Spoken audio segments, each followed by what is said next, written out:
Brett Sutton, the Chief Health Officer of Victoria, recently came out a few days ago and made a stunning admission. He admitted that the COVID-19 vaccines were essentially useless. They don't prevent infections or transmissions, and he then remarked and concluded by saying that's why Victoria has thousands, if not tens of thousands of cases per day, which is ironic because this average only happened after the vaccine mandates were rolled out. Before the vaccine mandates, we had COVID cases that were in the single digits, anywhere between 1 to 2 cases per day, up to about 20 cases at worst. But it was never thousands or tens of thousands of cases per day. Brett Sutton isn't the only high-ranking bureaucrat and official to make such a stunning admission. There are others before him. Albert Bourla, the CEO of Pfizer, is one. He recently tweeted out a few days ago that despite having 4 doses of his product, he was diagnosed with COVID. And quite ironically, in that same tweet of his, he promoted a product called Paxlovid, another product, over his own product as an apparent effective treatment for the virus. Mark McGowan, the Premier of Western Australia, also made a similar admission. And even Anthony Fauci himself made a similar admission that the COVID vaccines were ineffective. This vaccine, or so-called vaccine, aside from being ineffective, is also known to cause blood clots, strokes, disabilities, and even death. That's been widely reported in the media, and it's in the public domain, so it's not a conspiracy theory. It's certainly not a theory. So Hatzola of Melbourne recently partnered with Monash Health, and yesterday, on August the 18th, 2022, hosted a big vaccine drive aimed at children, our children, as young as 5 years old. They widely publicized this vaccine drive and advertised it. And my question is really simple. It's one that anyone in the community that has half a brain, an ounce of common sense, maybe some common decency, should ask.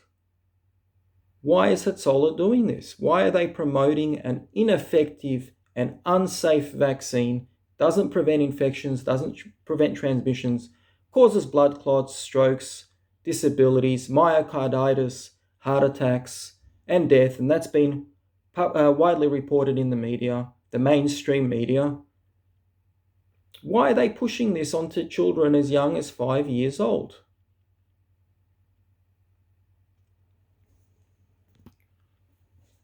So I posed this question to Hatzola, and one of the senior members responded sarcastically. They asked me a rhetorical question. So they basically said, and I'll quote him, "I treated a lot of COVID patients. Have you?"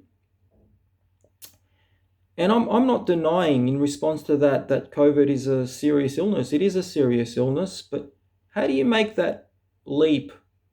How do you make that logical fallacy to then go on to promote a product that is ineffective at preventing infections and transmissions of the virus and is known to cause injuries and death to children as young as 5 years old?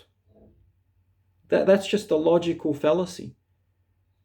Another response that Hatzola had to me was, again, it was a sarcastic rhetorical question. So he asked me what medical qualifications I had.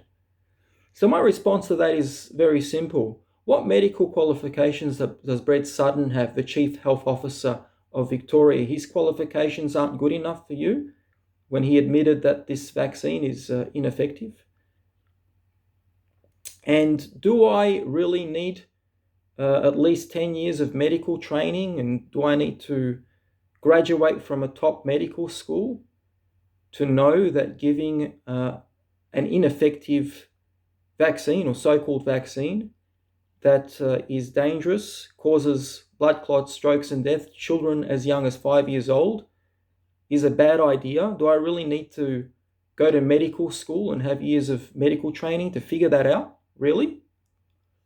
People in our community need to wake the hell up.